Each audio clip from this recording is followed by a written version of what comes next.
And 1640 PWPR, 1640 PWPR. Welcome to New Surge Live for this week. This is probably going to go up on Friday, the 17th of July. A couple things keeping up here, a couple housekeeping issues to get out of the way here for those who listen to me here on 1640. My job is actually doing what they call a shift alignment, air quote that. What that generally means is my start time could be changing. Right now, how my job works is, I work in IT. I work for the largest ISP in the country. I'll let you do your research and figure out who that is. But however, I don't work directly for them. I work for a vendor.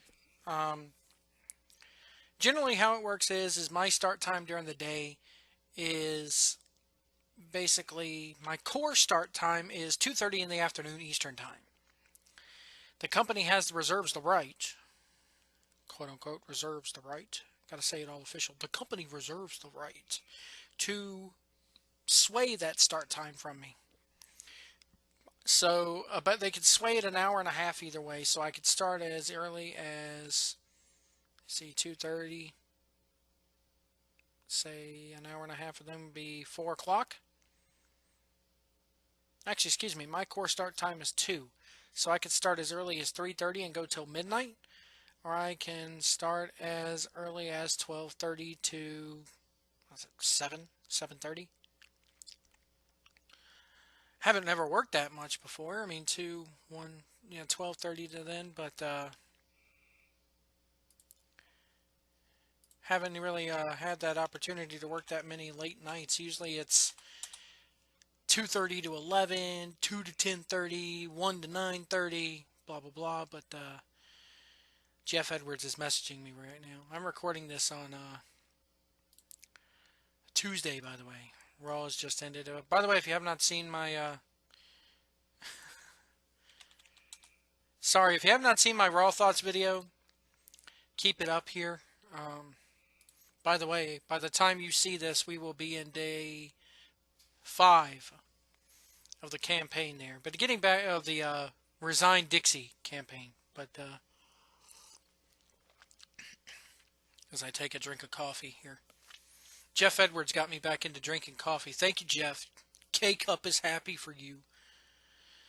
But they're doing a shift alignment, which means now they're going to totally revamp it. Now they ask us what our preferences are, and based off of our metrics at work and how our performance, they say whether or not they're going to give us our preferences, and they also match that up with whoever wants. It's a big cluster, okay? So right now my core days off are Saturday, with either Thursday and Saturday or Friday and Saturday in any given week. You always have one core day off and one swing day off. So come the next month, starting August the 9th, which I will actually find out in about a week, what my preferences are, about a week and a half here as of this recording. What it's going to be changing to and how that affects this show is that if I got to work when I normally record, it's going to mess up the recording schedule, but I'm going to try my best to have New Surge Live up to you guys on 1640 PWPR, Facebook.com/1640 PWPR. You can find us on Spreaker, TalkShoe, iTunes' podcasting section by searching 1640 PWPR. So just take note if the videos don't crank out like they used to, if they're a little bit out of order here. But I will not stop. I will not stop until Dixie Carter resigns from that company. But thank you so much here for watching and listening to my show today. I really, really appreciate it here. Let's see what Jeff wants here. Jeff is messaging me on Facebook here.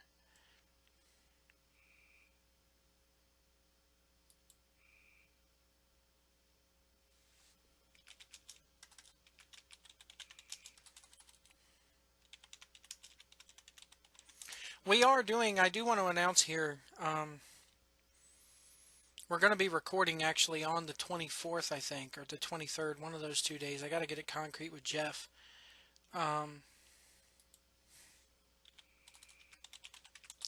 But we are doing, I want to go ahead and announce it here. We are doing a Sons of Anarchy podcast. Me and Jeff are. We're avid fans of the show. Me more so obsessed than Jeff is because I can actually name episode names, season numbers, episode numbers.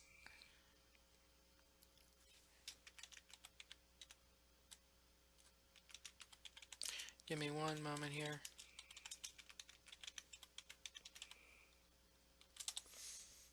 But we are doing a Sons of Anarchy podcast. We're going to go 2 episodes for one season. And it looks like I'm sitting here typing, and Jeff goes, "How about a name for this thing?" So it's the Sons of Anarchast, is what we're going to call it. It's SONS of ANARCAST. Sons of Anarchast is what we're going to call it here. So if you're familiar with the show, I'm definitely familiar with the show, as you can see by my lovely book bag back here. But what we're going to do here is we're going to break down one season into 2 episodes. So let's say take season one. The very first episode is going to cover episodes 1 through 6 of season one, and we're going to go from there. We are going to have guests. I'm trying to get King Firehawk to do an episode. We may get him to do the second episode. We do have a guest lined up for the first episode. Who that is, well, you're going to have to tune in to find out. We're not going to announce it ahead of time. And so we're going to be doing that here. Me and Jeff, I like doing radio with Jeff Edwards. Who those of you, I'm going to put him over here. I'm going to put over everybody on 1640 PWPR.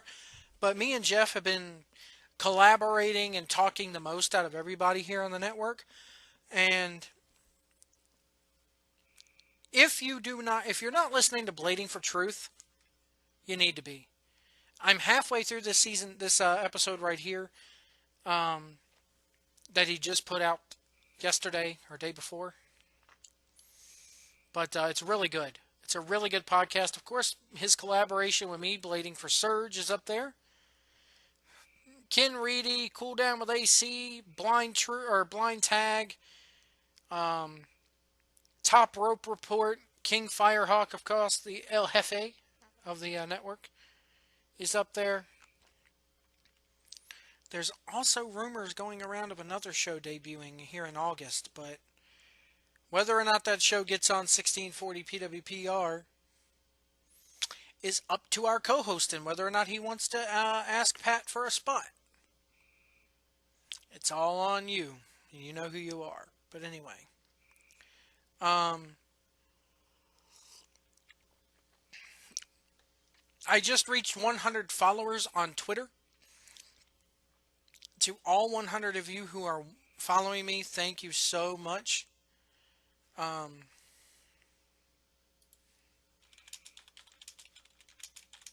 Live radio, folks. Life does not stop when I record. That's what I love about this. Is it's real.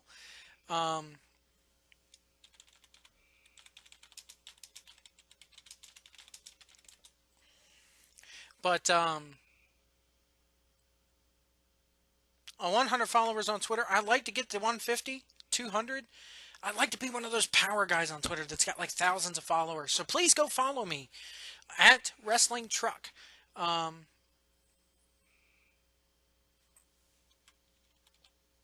So I mean, if you want to follow on Twitter, I'll follow you back. Unless you're one of those scummy people who are just getting me to like subscribe to your business or something, then don't bother.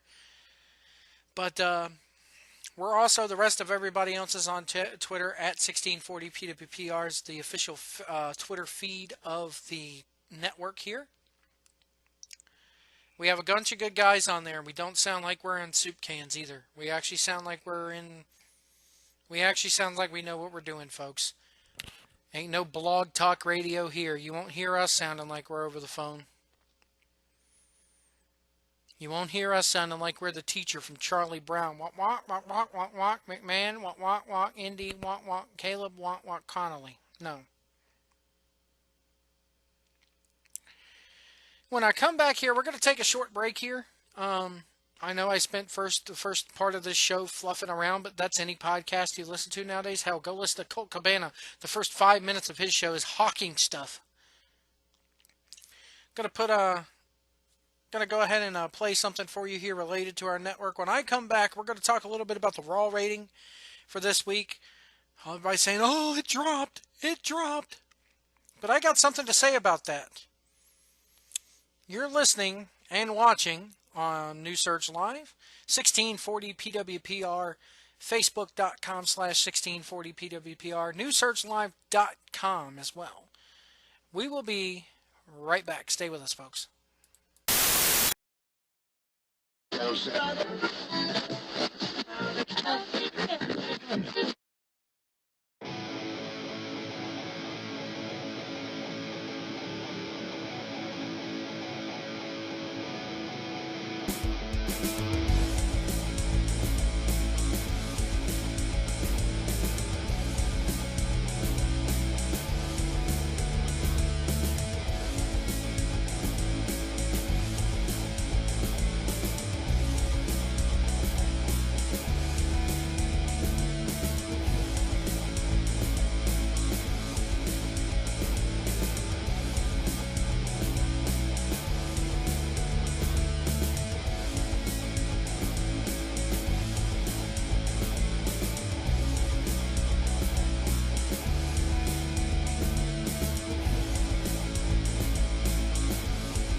And welcome back again, 1640 PWPR, Facebook.com/1640 PWPR. For those listening to the audio version of this on 1640, going to do a little pluggy plug in my YouTube channel here, youtube.com/tons of fun WWE.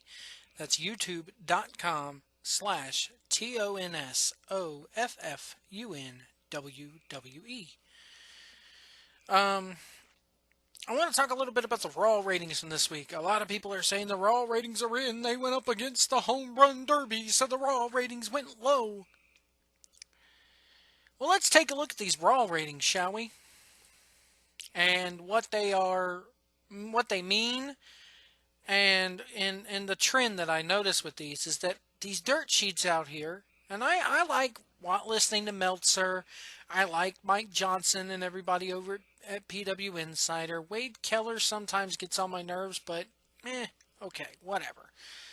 The ratings were not that bad.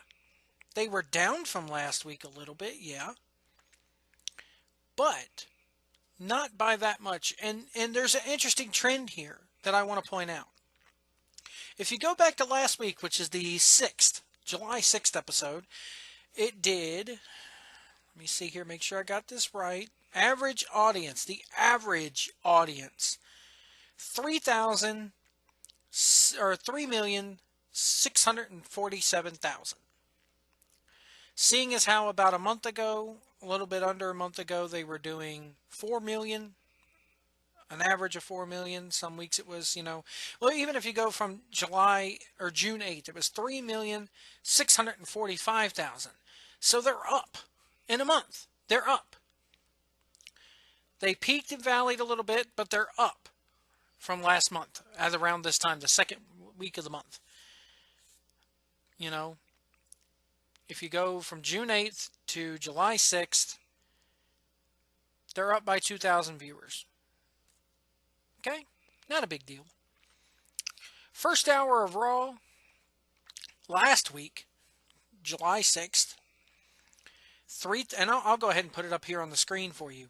3,637 viewers. So, and then they went in the middle hour to 3,689 viewers, 89,000 viewers. Dropped off in the third hour, 3,615 viewers. So they kind of kept their audience. They kept their audience, and then boom, went off by about maybe 50,000 viewers in the last. But they still held 3,600,000 people from you know, per that hour. Those people stuck around, fluctuated by a couple hundred thousand, by a couple, thousand people, a few thousand people, I should say. This week they are down from that. They got to they got to last week's plateau by the third hour, but I'm going to get into this here. As opposed to last week where they went, or the last week where they went 3637, 3689, 3615. This week's trend is a little bit different. The July 13th episode of Raw averaged 3,531. It's not that big of a drop off. It's a little bit under 100, a little bit over 100,000 people. First hour, 3,432,000 people. And the second hour, 3,514,000 people. That third hour, 3,647,000 total viewers, average. It went up instead of tanking. It went, instead of having up peak and then tank, it went up peak and just kept climbing, which is good news. To me, it's good news because to me, it said you did lose people from last week, a couple 100,000, okay, or about 100,000 people. But as the night went on, and you saw how the booking of the show went and the quality of the wrestling on the show, you got those people back. Maybe the Home Run Derby did have a little bit to do with it. I don't know what time it ended or even what time it started because I didn't watch. Who watches the fucking Home Run Derby anyway? But it does show that maybe after Home Run Derby went off the air, they said, okay, we're going to go to wrestling, and they maintained it. They went up from there, okay? I can't say that the Home Run Derby is a big distant for wrestling. I can't say that it's going to draw a ton of people away. 100,000 people. Big whoop. It's a drop in the bucket for them.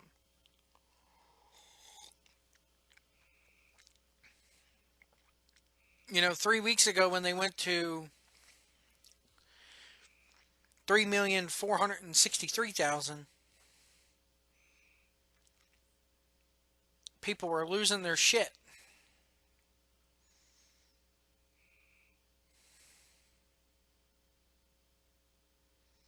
Oh, it's the worst Raw rating in a decade, or over decade, which the 119 show only did 4,100,000. That was the go-home show for the Rumble, I think.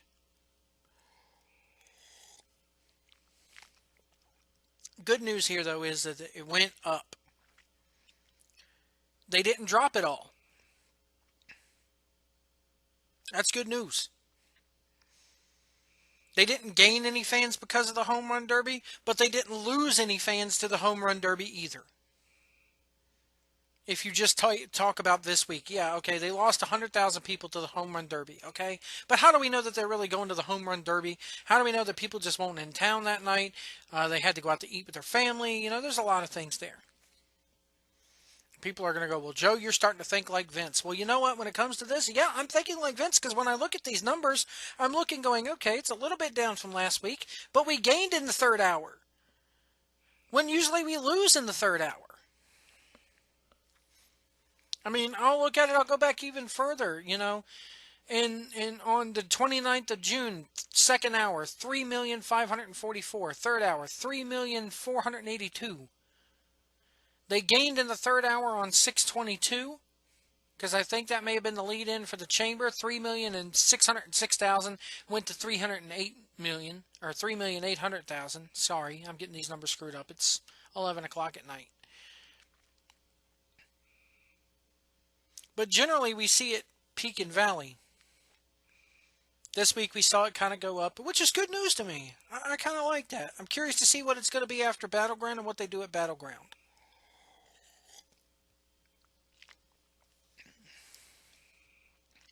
Speaking of Battleground, that is this week, this coming Sunday, 48 hours from now, depending on when you're listening to this. If you're listening to it when it comes out, which thank you. Let's see what the card is here for Battleground.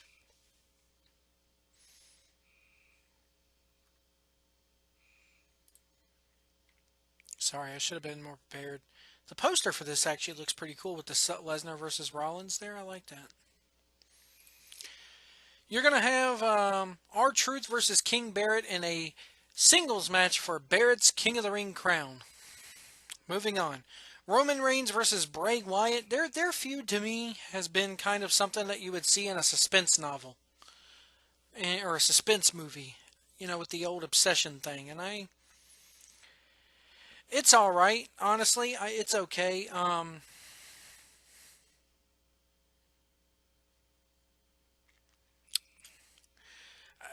Roman Reigns has kind of floundered to me. I was talking with my buddy Robert today about this, and it's just like he seems to think that they're going to finally, try to shove Roman down our throats one more time. I don't know. I'll get to that theory here in a minute because it does raise a good point. Seth Rollins, well, I'll save that for last. Ryback defends his Intercontinental title versus The Big Show versus The Miz. Moving on, because who gives a damn? Really, who gives a damn? Whenever I see Ryback or Big Show anywhere in there, and now The Miz, this might be for the floundering who gives a damn title. The Primetime Players take on the New Day for the WWE Tag Team Championships here.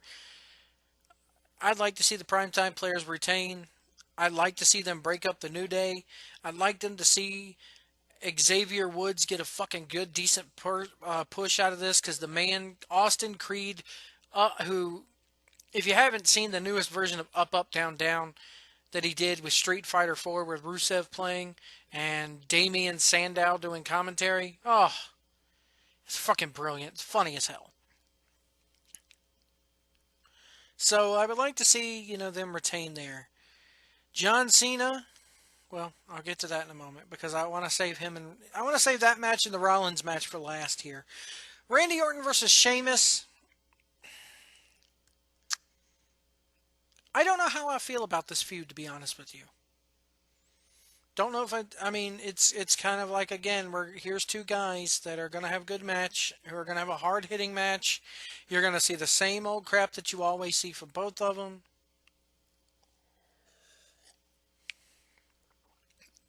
Here's our feud from 2011 or 12, whatever it was, all over again. Here you go.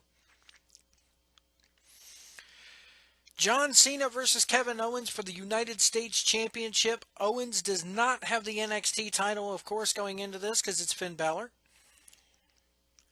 The main event for TakeOver has already been announced there in Brooklyn for the next month. That's Kevin Owens versus Finn Balor for the title. And I honestly think John Cena's going over here.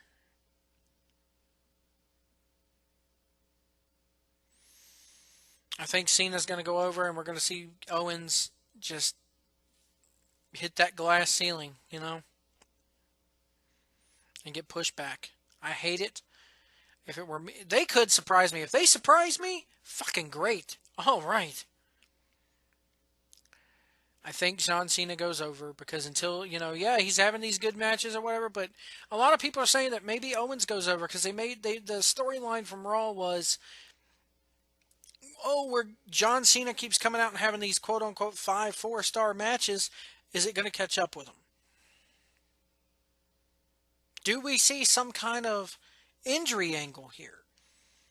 Where they're wrestling and all of a sudden John Cena, tears another shoulder? Does he tear a quad? Does he tear a pec? Something. Does he have a neck injury? Something like that. And the matches and matches and matches of costing him.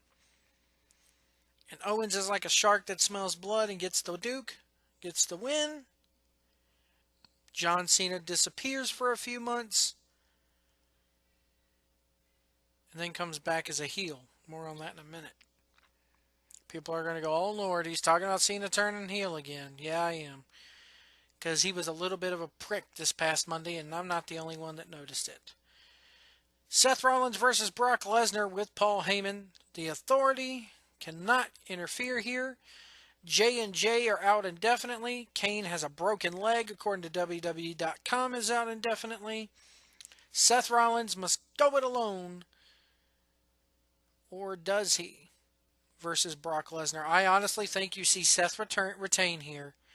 I think you have Roman Reigns is going to lose or win his match. Seth Rollins or Dean Ambrose is not even in a match on this pay-per-view. How is that happening? But Seth Rollins, I think Roman Reigns loses his match to Bray Wyatt. Bray needs the win here. After WrestleMania, Bray still needs the win. But I think you're going to see the Shield reunite. Because he doesn't have J&J. He's not going to have Kane.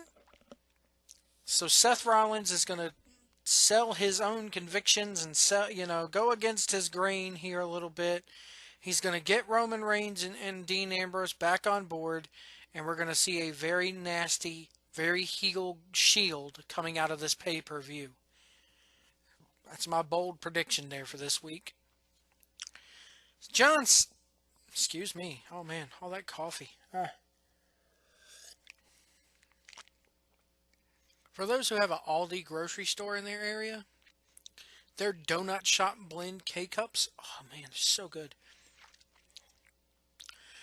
John Cena this past week intrigued me, and I noticed a couple of other wrestling podcasts. Hell, I'll put him over. The Joe Crone Show. Guy out of Boston. Got more followers than I do, more of a following than I do, but he does a YouTube show every week about Raw, right after Raw, and he even said, how much of a dick did Cena come off as this week? It's just the whole, I'm going to be fresh against these guys. What the hell are these guys even doing? Go ahead, let them fight. I'm going to be fresh. I'll have a cakewalk tonight. My title shots come with prestige. I did the open challenge. These guys wouldn't have an opportunity if it wasn't for me. Sometimes all it takes is an opportunity, and I gave that to him. That was an exact quote, actually, from Raw Monday. So, I'm thinking, and I don't know if Cena could go away and come back as a heel, honestly, now that I think about it, because if he does go away, and Owens is the heel or whatever, and comes back and maybe Cesaro has the belt or something, and Cesaro's a babyface, then Cena could come back and go, the only reason why you got that belt is because I gave you a chance to have it. If it weren't for me, you wouldn't have the belt in the first place, blah, blah, blah, blah, blah. It's all about me and my blah, blah, blah, make a wish, blah, blah, blah.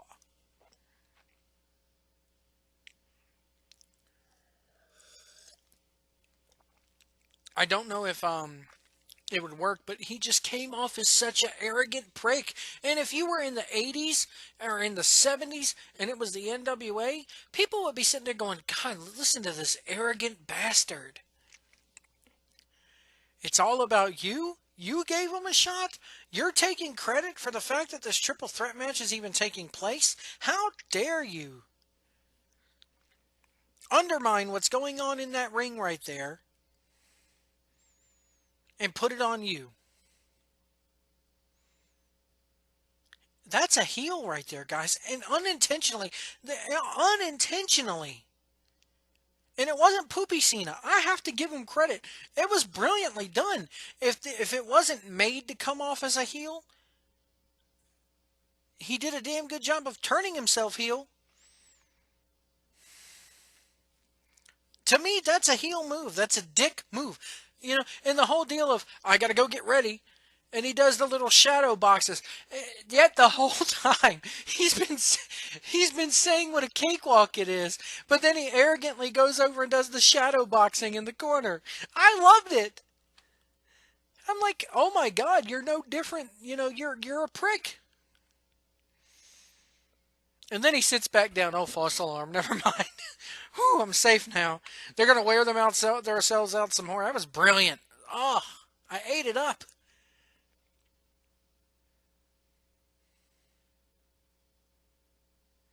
John Cena goes, well, what am I going to turn heel for? Just so you guys who want me to turn heel can cheer me? No, I'm calling you out. Boo, you're an arrogant fucking prick.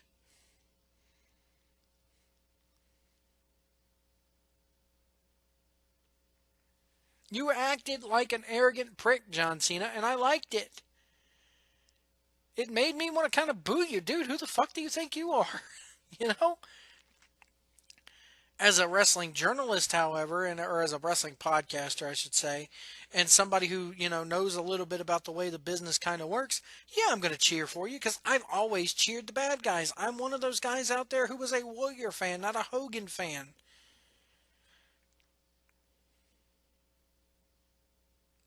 Hogan Warrior was a babyface too, but Tuesday in Texas, I was cheering for The Undertaker. I've always been a heel mark.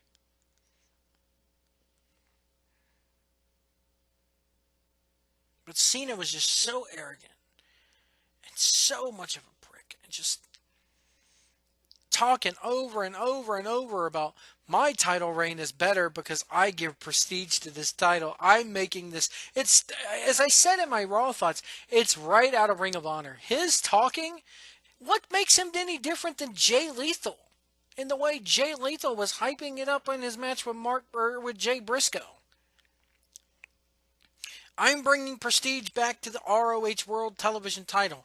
I'm making this title what it is. The title's not making me. How is what John Cena did on Monday night any different?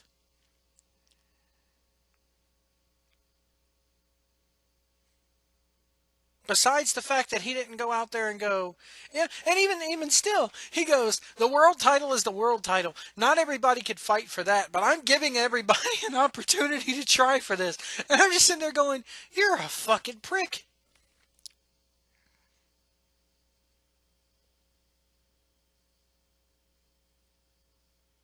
How is it any different?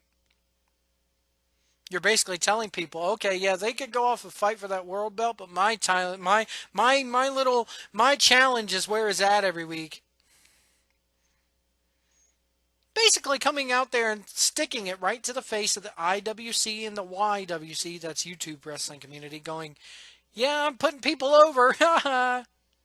What now, you internet fucks? Yeah, you're a heel. Come on, dude. Just embrace it.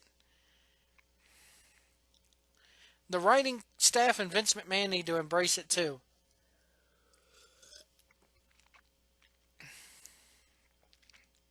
If Ric Flair were to come out on WCW television back in the late 80s and go, yep, this title was nothing until I came along and started, letting everybody have shots at it. And I'm the best in the world at what I do because I can limousine ride, jet fly, kiss steel, wheel deal, come in here every night, beat whoever they lay down in front of me, and you love me for it. From Dusty Rhodes to Magnum TA to even when they throw Lex Luger at me, oh, blah, blah, blah. And, just, it's the same stuff. With John Cena, I'm going to go in the back. I'm going to do 15 fucking make-a-wishes. I'm going to drink 3 protein shakes. I'm going to come out here, tell a few poopy jokes. But this title means what it is because I'm holding it and I'm enabling people to have a shot at it. Vote for me. I'm a fighting champion and this belt means something now because I made it me. You're a heel, dude. That's a fucking prick attitude to have.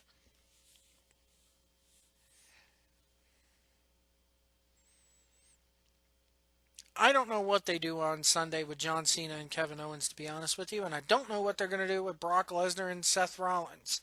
For the last few months, WWE has gotten into a decent way of booking themselves into I don't know what's going to happen at the pay-per-view. We didn't know what was going to happen at Elimination Chamber. We knew Cena was going to get his win back, but still.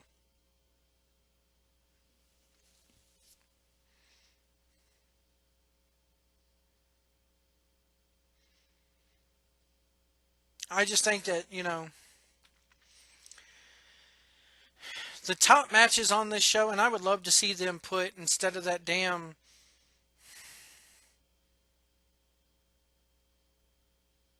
And it would be awesome if you got to see Bray Wyatt finally get laid out and you have that match replaced by a damn women's match. Hell, I would love to see Sasha Banks go up against Becky Lynch on the pay-per-view. Hell, even make it for the NXT women's title.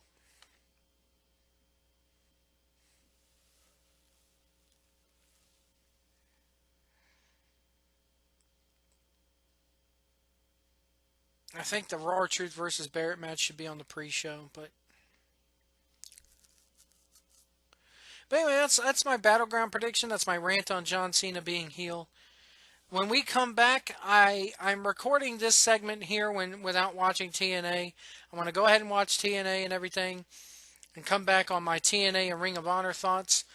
You're listening to New Search Live right here on 1640 PWPR, Facebook.com/1640 PWPR, YouTube.com/Tons of Fun WWE. Hit that like button. Please subscribe to the channel. I appreciate you all very much. We did get a YouTube comment here.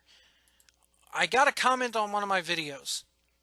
I believe it was the one that I put out yesterday, starting the whole movement and asking for Dixie Carter's resignation, which right now, as of this recording, we're in day 2. I'm not going to humble you all with it here. I will save it all for Wednesday night after I record. You're listening to New Search Live right here on 1640 PWPR. We'll be right back. Now, a white preacher would say it like this: and God is able to make all grace abound towards you, that you always having all sufficiency in all things may abound to every good work. Can I get a witness? That's white people. But if I preach at one of the brothers' churches, one of the bishops, and God, I say, the Lord, oh, you ain't hearing me, believe I'll go over here a while. And the Lord,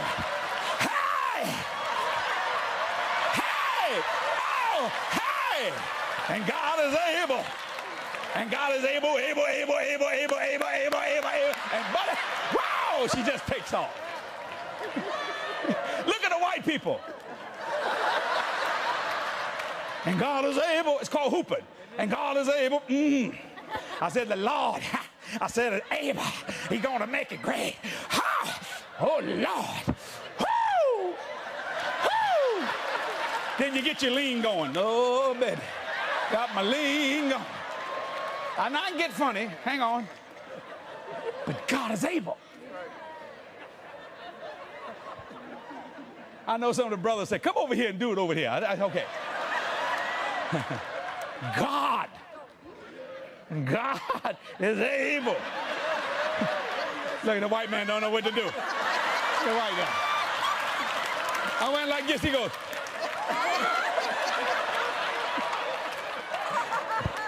God is able. I said, the Lord. Oh, Lord, I heard. Yeah, Lord.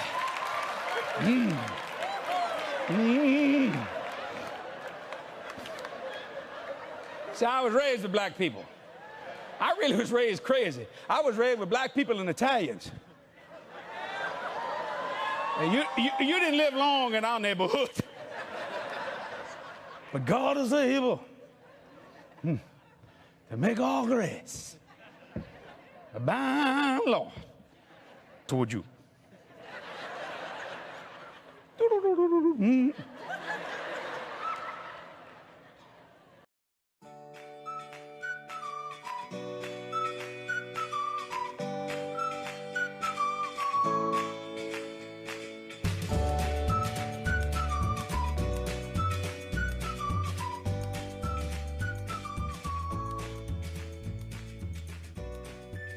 Oh, man. I'm not a religious guy, but when I saw that on the internet, I just had to snag it and put it in here. It's true when you think about it. It is kind of true. But anyway, now people are going to be like, what you trying to say, Joe? Look, okay, I'll put it to you this way, and I'm going to talk about religion for just one moment here before we get into TNA. I was raised in a church full of crazy old white kooks. I grew up in a church where you had my grandmother speaking in tongues on one side of the room and her best friend translating on the other. Spooky stuff. Anyway, going to talk a little bit about TNA, and a couple things have been happening today. They have changed production companies. And I got into it a little bit with Jeff Edwards on Twitter today. Me and Jeff have been talking just about every day here. A couple things here I want to note about this is that, first of all, it's kind of funny how there's a rumor that comes out on the dirt sheets, and it was not just Meltzer who reported it, but everybody did, from Meltzer to Raja WWE. There's a name for you. Raja's WWF. Golly. That's one of the News with a Z websites that I used to go to when I was about maybe 13 or 14. But anyway. TNA has been having problems paying people, and not paying them on time because they told the production staff, you're not going to get paid until the middle of July when we are taping in June. Okay, well, first off, the production company's stupid enough to go along with that. Second of all, on TNA's part, you should not have to wait for a month's pay, okay? And, Jeff Edwards talks about, Matt Hardy, the checks that Matt Hardy put on Twitter a while back were for royalty checks and stuff, and everything came in on time, but still, come on. Come on. The rumor was not just on the dirt sheets that people were not getting paid on time. Wrestlers even came out and said that they didn't get paid for weeks after that taping. Back in near the first part of the year. So I know everybody I'm going to go watch TNA after I record this segment right here. So I am a TNA fan. I don't want to see it die, but I do want to see something happen to where somebody gets behind the helm of that thing and does what's right. And it's not Dixie Carter. It's not her. It's not Jim Herd Jr. The hashtag Resign Dixie movement, I'm determined to get that off the ground and started because it needs to happen.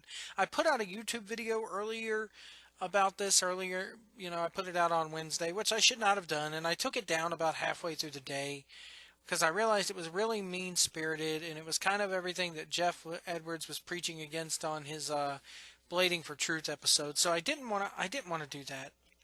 Didn't want to go that route. And I don't want to go that route. I want to keep it classy, We want her to resign. I want her to resign. Everybody, who's a fan knows I want her to resign. I think she's no more than Jim Herd Jr. In fact, Jim Herd should marry Dixie Carter.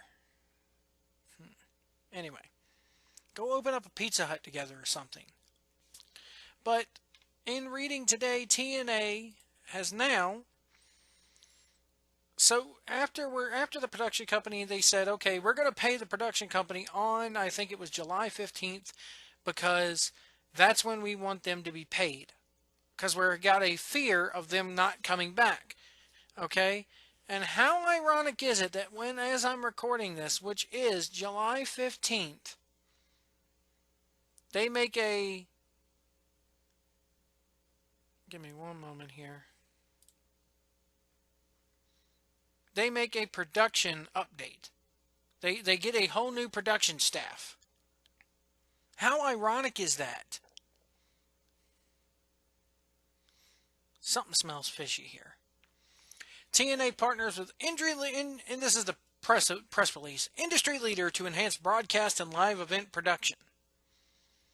They don't run any live events, except maybe the 2 pay-per-views a year, unless they're trying to run house shows again. TNA is partnering with AO1 Productions, an industry-leading global production company, that will tag team with Ron and Don Harris, 2 seasoned professional wrestling and production veterans, to enhance broadcast production and the fan experience. Now, I'm assuming that they need some sort of wrestling experience here because I guarantee you AO1 has never probably done wrestling. I've checked out their website. They're a Virginia-based company. They do have a production office in Richmond. Their phone number, crazily enough, traced back to Warsaw, Virginia, which is in the northern neck area. northeast part of Virginia. Um, we recognize the importance and advancement of in technology play in producing and deliver, or we recognize the importance that advancements in technology play in producing and delivering more immersive fan experience, whether cheering from the arena or at home watching TNA programming, said CFO Dean Broadhead. AO1 brings a vast knowledge of current and emerging technologies we will be integrating into our production. While some upgrades will directly engage the fans' senses, others are focused on driving operational efficiencies behind the scenes. You found somebody who's willing to get paid a month out ahead time, or either that or is probably cheaper than the people you did before. Good for you. Kudos for you. But doesn't this sit there and kind of prove what the dirt sheets were saying is right? You tell people on the production staff, yeah, you'll get your money by July 15th. Yeah, they got their money today and then realize they're not invited back. Why? Because we won't be fooled again. That's why.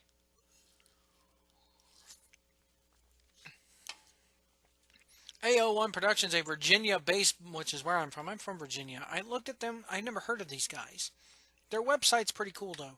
A Virginia-based multimedia and multi-platform production house has more than 50 years of experience consulting and activating global broadcast events, determining world-class audio, visual, and lighting solutions to corporate and entertainment clients. We are proud to be partnering with TNA and utilizing our experience and knowledge of state-of-the-art technology to deliver enhanced in-venue and broadcast experience. We will have that will have TNA fans engaged from start to finish, said AO1 Director of Operations Tim Morin. Twin brothers and TNA veterans Ron and Don Harris, who have 30 years of experience both in front of the camera and behind the scenes in production and touring, have returned to the company to lead production of live events and broadcasts, including flagship Impact Wrestling, seen in the United States Wednesdays 9 p.m. on Destination America. The next live event for Impact, Explosion, and One Night Only are scheduled for July 22nd through the 30th at Universal Studios, Orlando, Florida. For more information, visit ImpactWrestling.com/tickets. So, Ron and Don Harris, who, if you will remember, who had to patch the ring together after a wrestler named Cheeks, who is now going by the name Rolling Thunder and working in Virginia.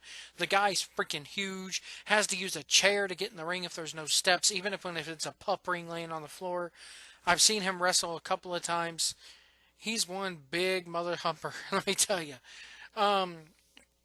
So TNA's very first show from Alabama, Cheeks breaks the ring, so Ronnie and Donnie have to go under the ring to fix it. So that's why they're there. They have experience with wrestling and production. They know how to put a wrestling ring together. Obviously, they have experience. Good for them.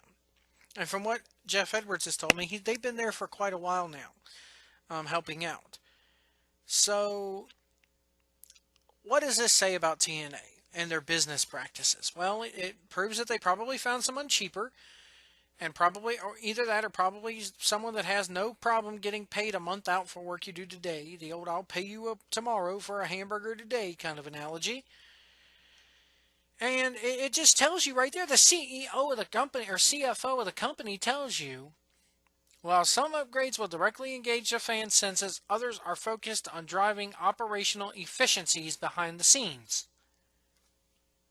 That's a direct quote from Dean Broadhead. Can't even pronounce his name right. Sorry, I just got off work here when I'm recording this. He's their CFO. He's the guy in charge of the money.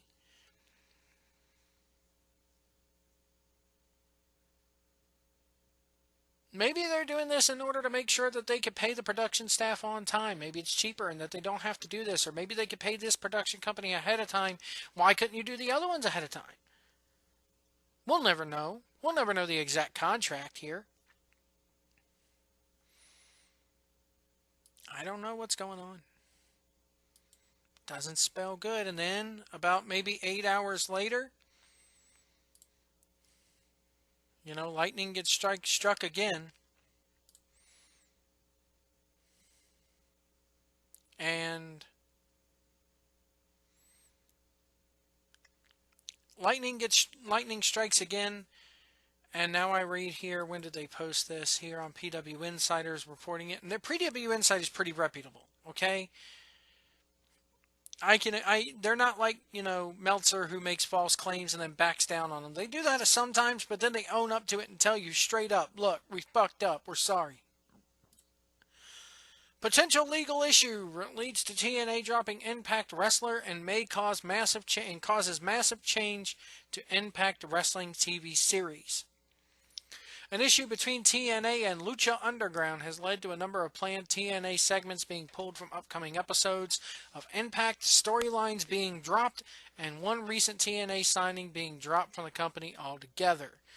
At the center of the controversy is Sean Hernandez, who recently returned to TNA and became part of the Beatdown Clan after appearing on the first season of Lucha Underground on the El Rey network. TNA sources indicate that Hernandez was signed to a deal by the company, and informing TNA that contractually he was free and clear to do so.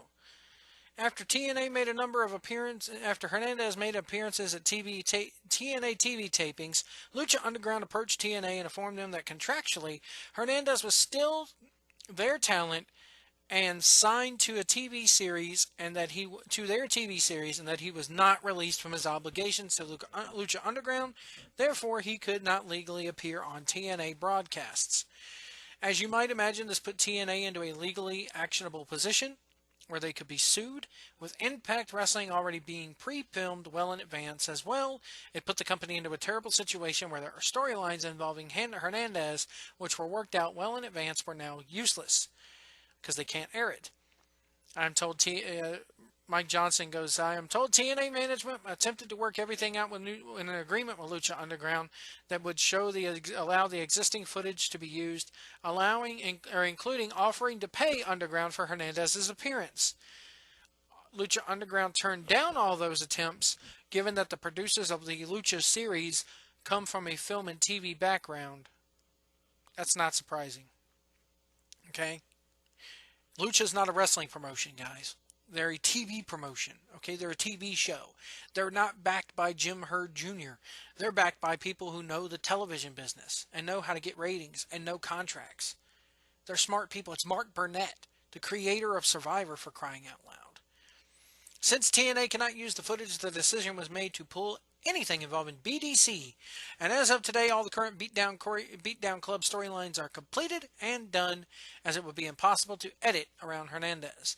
The matches and segments that were filmed are completely scrapped, and TNA will have to re-edit all of their TV in their place. They'll have to re-edit all their TV. In their place, TNA will be replacing those matches with vignettes and existing material, including some matches from Slammiversary. TNA also intends to film material at their Orlando TV tapings this month that will be used to replace segments that have to be discarded. Hernandez obviously has gone from TNA, and he's now in a position where he's losing work, as TNA wanted to use him and cannot. Lucha Underground is also still working to finance a potential second season, so Hernandez is now stuck off TV until they could pick up production again. As far as the rest of the Beatdown Club, MVP, Kenny King, etc., they are also effectively off those TV episodes until TNA can film new material with those talents. So through no fault of their own, a number of TNA talents are now off television suddenly, so that TNA can work them back in, or until TNA can work them back in, while the talents who wrestled them are also having their matches yanked.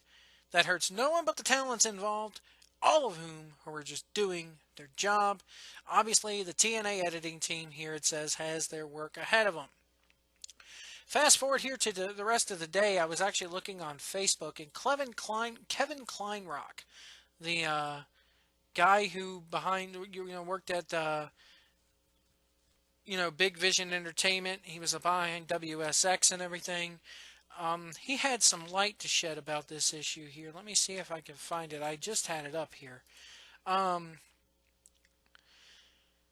This says that, and this is where I say that TNA has to do their due diligence here, okay? TNA definitely has to do their due diligence here. Did TNA not? What? TNA just took the dude's word for it? And if I'm TNA, I'm going after Hernandez for the money that if you've paid him. Dude, you got us into a jam, man. Give us our money back. And by the way, don't come around here again spouting your bullshit. Sound like Porky Pig there. That's all, folks. Well, Joe, you gotta realize, man, Hernandez, he just wants to make some money, man. He thought he was. Did you not, dude? Supermex, did you not read the contract?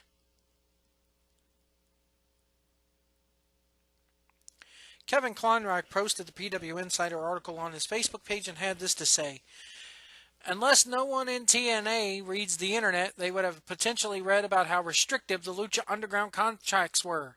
The Lucha Underground contracts kept most of the guys under deal for 1 year after the final episode of the first season ran, regardless of any future seasons.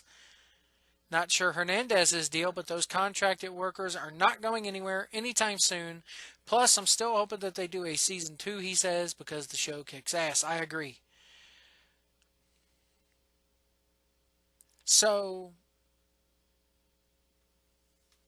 from what this reads, if this is true, and I trust Kevin Kleinrock, he's in the business, okay? He's not some dirt sheet writer. Let's get that straight. I think he even works on Lucha Underground. No, he does Masked Republic. Okay.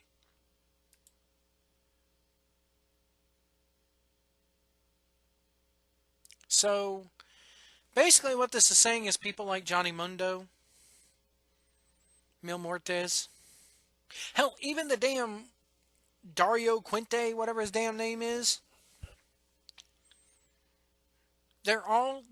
so once season 1, once Ultimo Lucha happens, you're not going to see any Lucha Underground stars for a year on TV. I'm sure they could go off and do indie events, and anything that is not on DVD or TV is fine, but that's it for a year.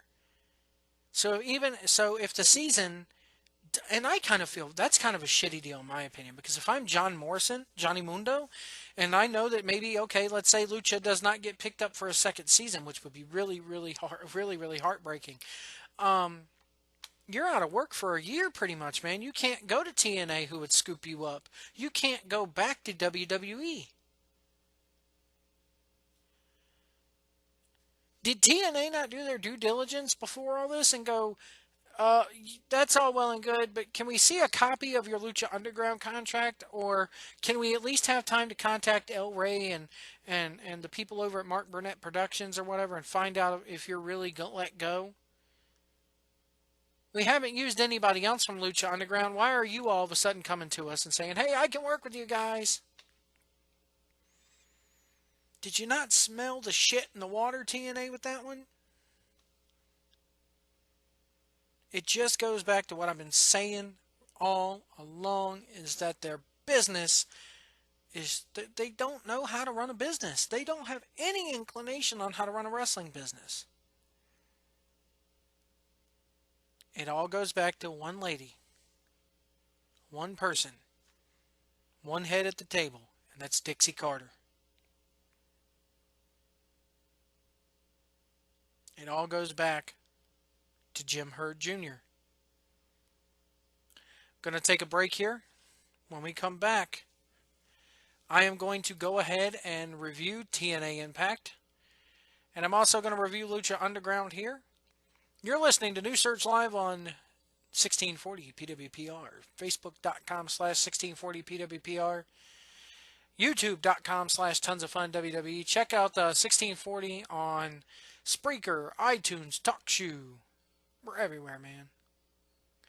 And also check us out, again, Facebook.com/New Search Live. Hit that like button. For those watching on the YouTube channel here, hit the like button below. Hit the subscribe button below. And we'll be right back. We're going to talk TNA and LU and wrap everything up. Stay with us.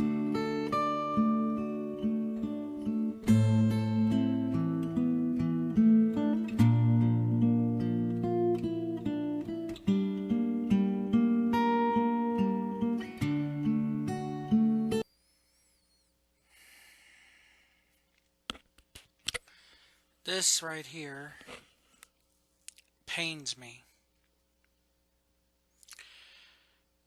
Um, ROH, we're going to talk about ROH a little bit first because I did manage to watch a little bit of ROH here, and the whole Briscoes and ODB versus the House of Truth is going to be freaking awesome. That's awesome. Um, Silas Young put a hurting on Dalton Castle's boys. He hurt my boys. So that's going to be interesting to see how that plays out. You got the whole Death Before Dishonor thing coming up. I think isn't it Death Before Dishonor? I don't know. As you can see, I'm wearing the Paul Heyman shirt. It's 10:16 at night. I just got off of work. It's actually the day after I filmed the other stuff.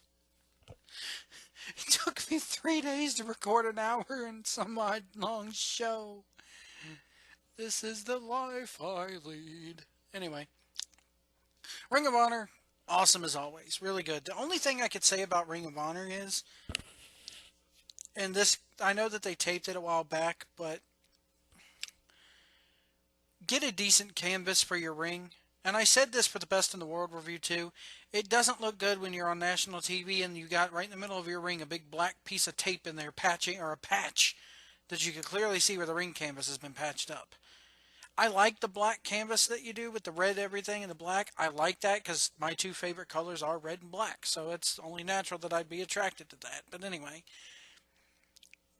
get a decent ring canvas. Anyway, um, so I watched Ring of Honor last night. Was very good.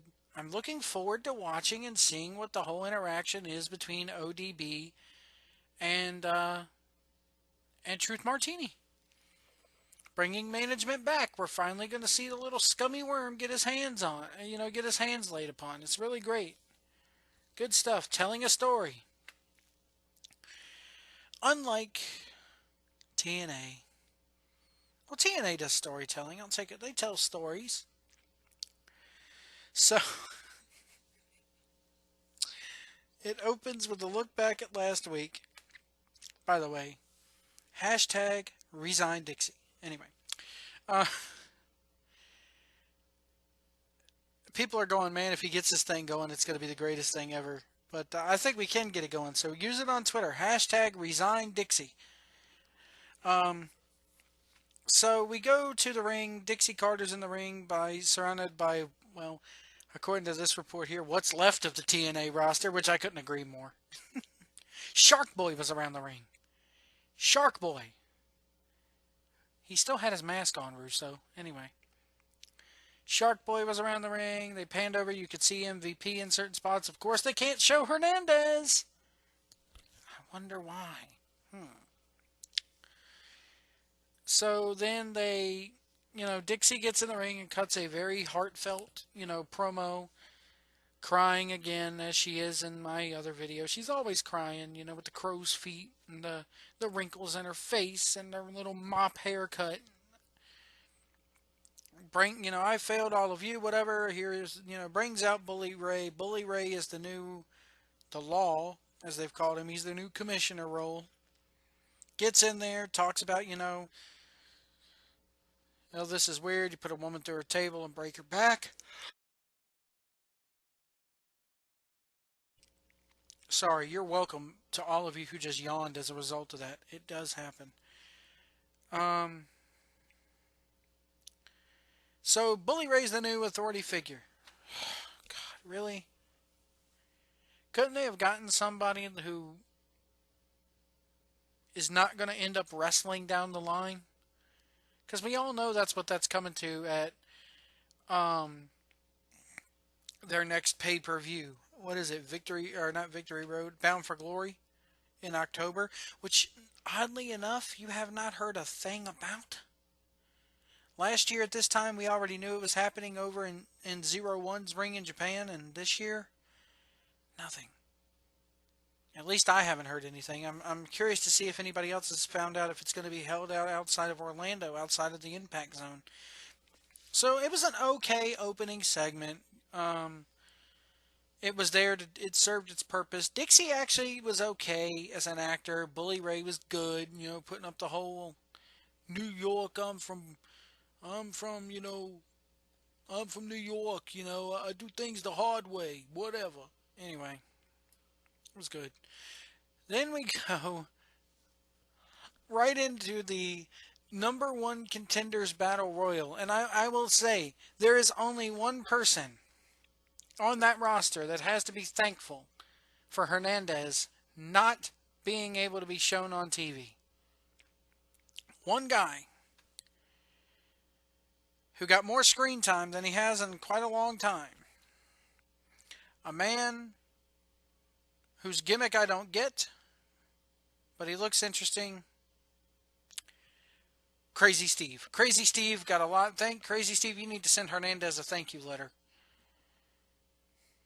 But we go to the Battle Royal. You reap what you sow, Dixie. And they have to cut half of the damn Battle Royal out because they can't use any footage with Hernandez. And rumor is at the taping, Hernandez is the one that was like the big guy who chucked out and did the cane job and chucked out about half the people. So you get back from commercial. We got to take a break. Who's going to win the Battle Royal? You get back, and we're already down to the final four.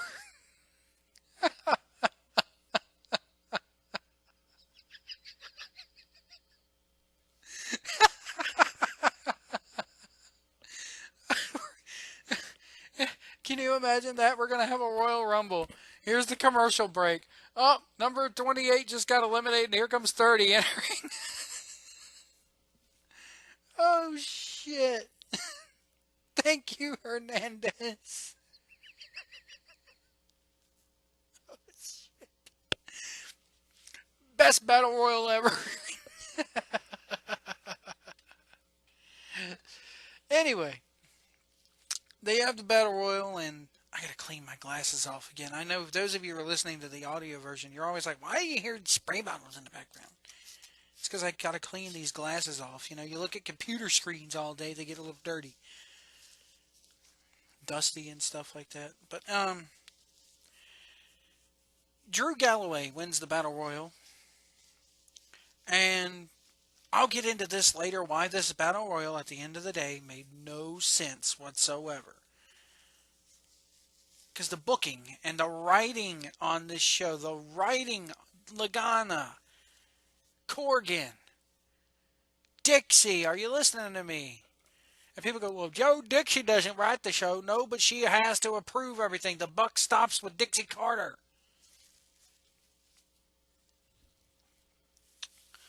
So anyway, Drew Galloway will now challenges EC3 at the end of the show. Sting's Hall of Fame induction gets shown, and we find out that this year's Hall of Famer will be introduced next week. Anyway.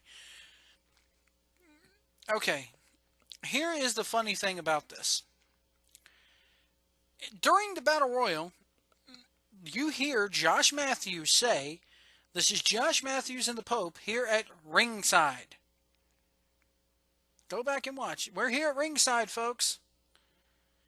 And then they as they're tossing people out the Battle Royal, one of them goes over, and you could clearly see him land up against what is a tarped over announce table. Then, right after the Battle Royal and the Hall of Fame thing, you cut to the back and see Josh and the Pope in the TNA studios in Nashville. They're really at ringside. Oh, shit. No wonder I fell asleep on this damn thing this morning. And Josh Matthews, oh my God, you put me to fucking sleep. Oh, Pope, you too. This is the worst commentator. I'd rather them get Mike Adamle back. So Josh and Pope are in the back talking about stuff, and then they go to Mike Tenay and interviewing Ken Anderson, which I like this. I'm liking where the whole Bram Ken Anderson thing is going. It's one of the few things that I can say I like. The whole beatdown last week with the microphone was damn good. Spud finds Bully Ray backstage, and oh my God. I used to be such a Spud fan when he wrestled in the UK. He was like the sensation over there, man, when back in the day. And now it's just like, anyway, he comes to Bubba and Bubba puts him in the X Division title match. It's so stupid. It's so stupid. And I just, you ever notice when Spud talks, his jaw, his bottom jaw goes 3 feet to the right of his other jaw, or 3 inches to the right of the other jaw. So he kind of talks like this. He looks like the dude off American Dad is what he looks like. So we get comments from Drew Galloway and all this mess. So basically, El Drake comes in and congratulates him on his win and wishes him luck. Next week, Tigre Uno is going to share his thoughts on Donald Trump and his opinion of Mexicans. Anyway, X Division title match: Tigre Uno versus Grado versus DJZ versus Rockstar Spud. Grado, okay.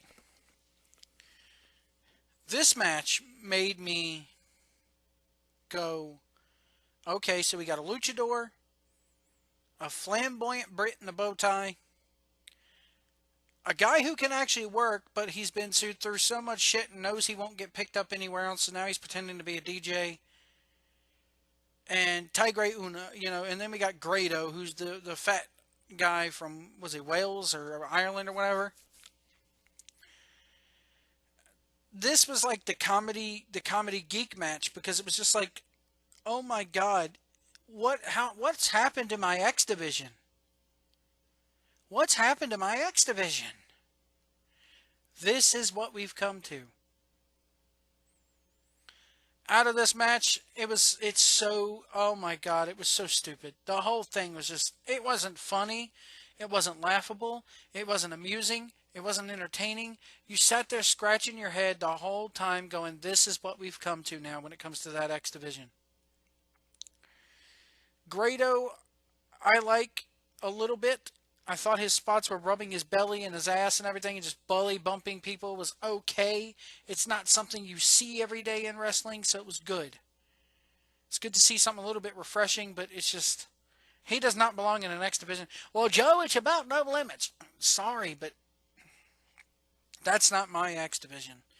That's not what I'm used to seeing. Basically, Taryn Terrell in the dollhouse is in the dollhouse with Jade and Mark in the back. Okay, promo here. I don't like the whole dollhouse gimmick, like the whole anime dollhouse thing. Gail Kim cuts in with the scales of justice. And apparently it's the OJ version, because it was just like, and then, playtime is over, flashes on the screen. Taryn Terrell versus Brooke Tessmacher here. I'm sorry, but compared to what we get on NXT with their women, and compared to what we got Monday night with introducing those guys, this is like so bad. I'm sorry. Everybody sits there and wants to harp on what these knockouts are and what they do. There were so many botches in this match. There were so many kicks that were too soft. Come on, stiffen up a little bit. And then, during this match, okay?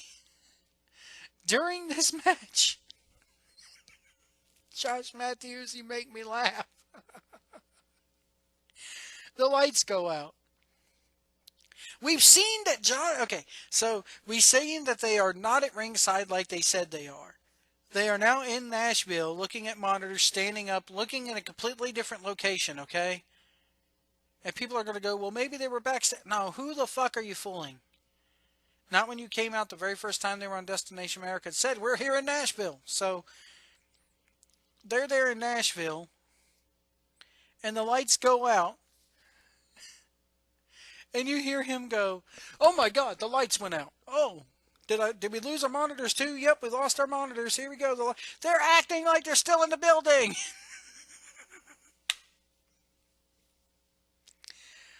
Oh, shit. And maybe it's not Josh Matthews' fault, but god damn, kid. Oh. New Knockouts champion and Brooke Tessmacher. Oh well. Bully Ray and Kurt Angle are backstage, and Kurt talks to Bully. Bully likes what Kurt has to say, and Kurt says that he's got to tell everybody what's up from commercial, and that somebody's not going to like it. Kurt comes to the ring and says that he has to have neck surgery for a tumor. It's not a tumor. Anyway, um, it's my Arnold. It's not a tumor. Who is your daddy and what does he do? Anyway, kindergarten cop. Anyway, so he says, and this is why the battle royal is such bullshit. Again, the writing. Yeah, we can see the writing on the wall. I mean, there is a such thing as foreshadowing, but you can't really foreshadow that much in pro wrestling. Well, you can, but you don't come right out and say that, yes, as soon as I get back, I'm getting my rematch. The rematch never happened. I'm going to face EC3 from win the title from him. Uh, we got a title match happening in 2 segments. Why can't you go, I'm going to come back. I'm going to be stronger than ever. My neck's going to be fused again or messed up again thanks to Dr. Joe or whatever. It's going to go get fixed again. And then I'm going to come back and whoever the champion is, you have a big target on your back. A big red, white, and blue American target on your back. And in the bullseye, it has a letter A for Angle because I'm coming for you. Why can't you do shit like that? Come on. I gotta go out. I gotta go out. I gotta go get neck surgery. But I'm gonna come back as better as I've been ever. And whoever's got that belt, you have a target on your back because I am, gonna cash in my rematch on you. And I don't care who it is. I don't care if you guys cheer him. I don't care if you guys boo him. I don't care if Dixie Carter approves of it. I really don't care if Bully Ray approves of it because Bully Ray's already given me the match. I already have it in writing. He maybe even pull out a contract or something.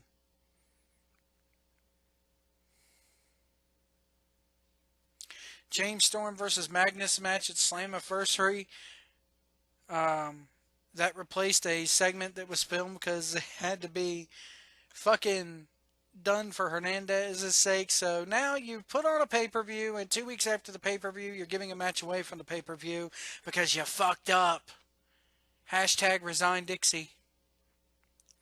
Bully Ray finds Ethan Carter III in the back. And blah, blah, blah, whatever. Title match, main event, Drew Galloway versus Ethan Carter III. Ethan Carter III wins. It's so boring. I fell asleep halfway through this morning. It's so boring. Lucha Underground, though. Let's get into some LU here. Let me pull up my results here. Basically, what you got, Delvar Davari, which is Sean Davari, or Sheik Abdul Bashir, as he was in TNA, with Big Rick, who is Ezekiel Jackson, versus Bengala. Very good match, actually. I like this. A lot of stuff, good stuff from Bengala there. I love the way this show is shot. I'm sorry. It looks like a TV show. It looks like a damn reality show. They make it look so good. Match number 2 was King Curno versus Killshot, who is actually Shane Strickland. If anybody ever watches CZW or remember him from the Richmond fans, everybody here in Richmond, there in Richmond, Virginia, who goes to Ground Zero Wrestling, will remember him as Deacon Strickland. Basically, those two fought in a Azteca Medallion match. Oh my God. It was a damn good match. It was very different because they even said on commentary, hey, this is not your normal match here. It's very slow paced. The psychology of it's very slow here, but I liked it. It's variety. And that damn suplex onto the ring apron. Oh my God. Wow. Shane Strickland, I hope your back is okay still after this. I know this was taped a while back, but wow. Anyway, Matt Stryker. I gotta say, Matt Stryker's commentary has improved. He is one of the main reasons I've said it time and time again. He's one of the main reasons why I don't watch the show every week. And this is the first time in about 3 or 4 weeks that I have not watched. But man, Stryker, you're doing good. Sexy Star versus Superfly. Apparently, short match with a bad finish. I like the story that they're telling here in that Superfly blames Sexy Star for losing his mask and their relationship falling apart. Sexy Star now has a medallion here. She puts it up next against Marty the Marth. Marty the Mar is I can't read. Marty the Moth and puts it up against him. Overall mediocre match. It didn't really do anything. She went over again in the end. There's no purpose to it. It's really no purpose.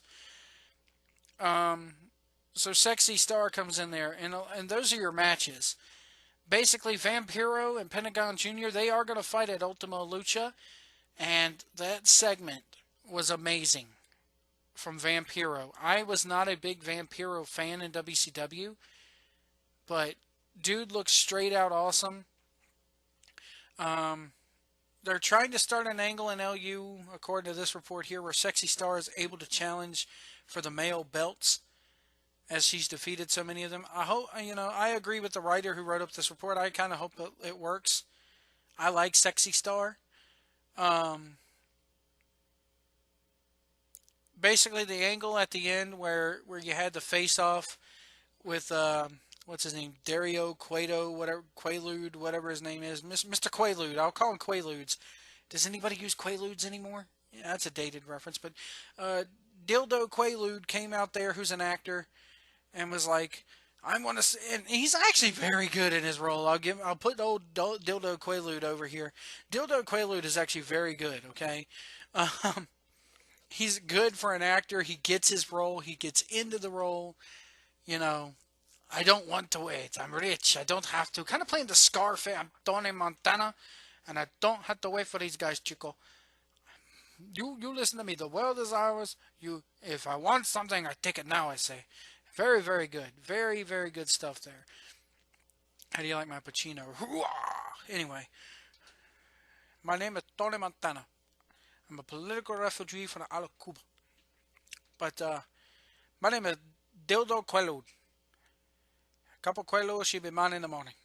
Isn't that right, man? Anyway, here's a Friday reference for you.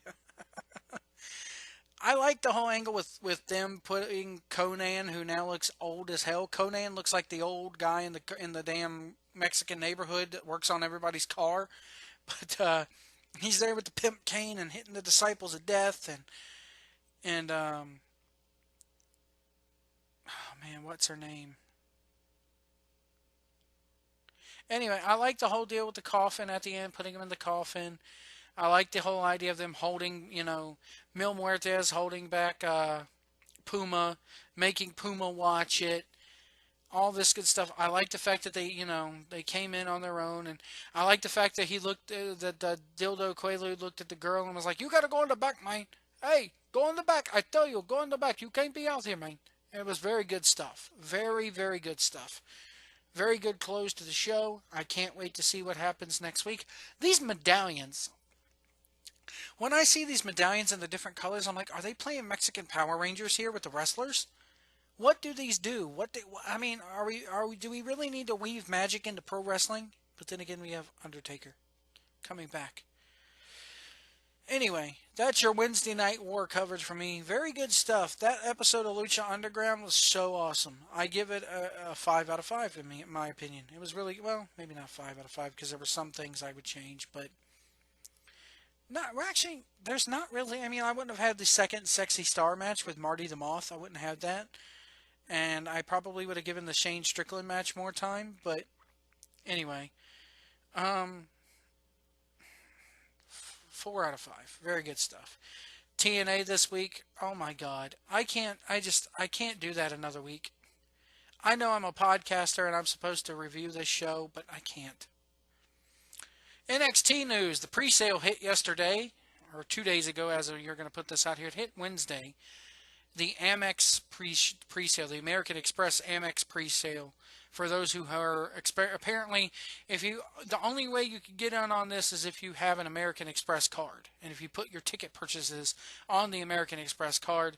Lower bowl of the Barcade Center already sold out. If you want to get tickets there, I went there today to use the pre-sale code and then look for best available. It was only giving me section 206. This thing is going to sell out the Barclays Center, guys, and it's damn impressive. My biggest fear about that, with them putting Jushin Thunder Liger in here, and with them putting, selling out, is that Vince McMahon's going to get a hold of it, and once he gets a hold of it, Crazy Grandpa's going to run it right into the ground. Jeff and I were talking about this today. Jeff Edwards, Blading for Truth. Check it out. It's a really good show. I say are all the other good shows on 1640. Ken Reedy, Cool Down with AC, Top Rope Report, Blind Tag, King Firehawk Show. All of them are really good. But yeah, I mean the fact too that they're putting Jushin Thunder Liger in that building to combat Ring of Honor. When Jushin Thunder Liger, it's another fuck you to Ring of Honor to me, kind of, because Jushin Thunder Liger was just on Ring of Honor TV not too long ago. Undertaker's coming back. That's another thing. The Undertaker is set to return this week to build up a match for SummerSlam. Apparently Sting's going to come back too. We'll have to see where that's developing. A lot of the stuff is not known about that. We'll have more on this next week. I'm going to get off here now, guys, because it is now 10:42 in the evening. I have to get up early and mow the grass as of this recording on a Friday morning. So you guys enjoy this episode. We made it under 2 hours this week, I believe. Thank you so much for listening and watching. Follow me on Twitter at Wrestling Truck. We reached 100 followers this week. Thank you so much, everybody who's following me. Tell your friends to follow me. I'd like to get to 200, maybe 300. Also, for those of you listening, subscribe to my YouTube channel. It's at youtube.com/tonsoffun WWE. TONSOFFUN WWE. You could go ahead and find me there. I'm posting this video. In fact, if you're already here, click the link or the like button and subscribe, please. I would love to get to at least 4,000 subscribers, maybe 5. It would be nice to get a YouTube play button hanging up on the wall behind me. So that's all I have today. Thank you guys so much. 1640 PWPR, Facebook.com/1640 PWR. Check us out. TalkShoe, Spreaker, iTunes, everywhere in between. We're trying to get a stream set up. That's one of my things here. Word today from Ken Reedy is that we're starting a top 5 ranking beginning in August. So that's going to be fun. Thank you so much for watching and listening, guys. And we'll see you down the road.